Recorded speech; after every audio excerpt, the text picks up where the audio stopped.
The chain of survival shows the essential steps that give a cardiac arrest patient the best possible chance of surviving and recovering with a good quality of life. Each link in the chain is critical and every second counts. The first link is called early recognition and calling for help. This is where, by early recognition, we help prevent cardiac arrest from actually happening. Recognizing early signs of serious illness, sudden collapse, difficulty breathing, or chest pain is vital. If you suspect someone is becoming seriously unwell or unresponsive, call the EMS for help immediately.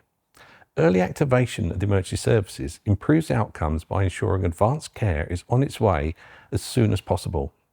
Hopefully, the EMS will arrive before the person goes into cardiac arrest, and maybe they can even prevent it. The second link is called early CPR and defibrillation. This link preserves the brain and restarts the heart. If the person becomes unresponsive and is not breathing normally, they're in cardiac arrest. It's vital to start CPR without delay. High-quality chest compressions maintain blood flow to the brain and the vital organs until the heart can be restarted. Defibrillation is the next critical step. Early use of an AED dramatically increases survival, and modern units guide you through every stage.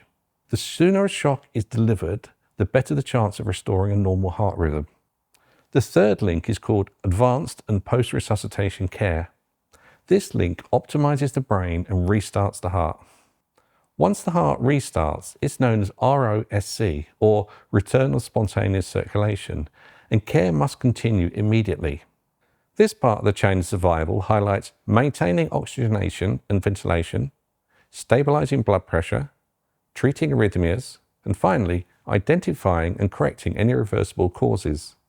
This phase is all about protecting the brain, supporting the heart, and preventing the cardiac arrest from happening again.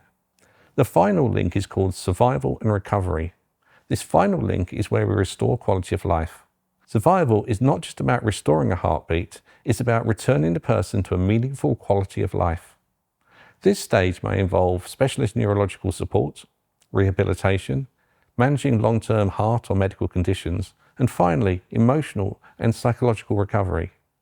Good post-resuscitation care helps patients rebuild their health and independence after a major event. The chain of survival shows that every link matters.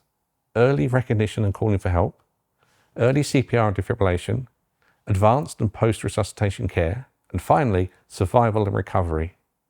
When each link is strong, more lives are saved and more people return to their families and communities with good long-term outcomes.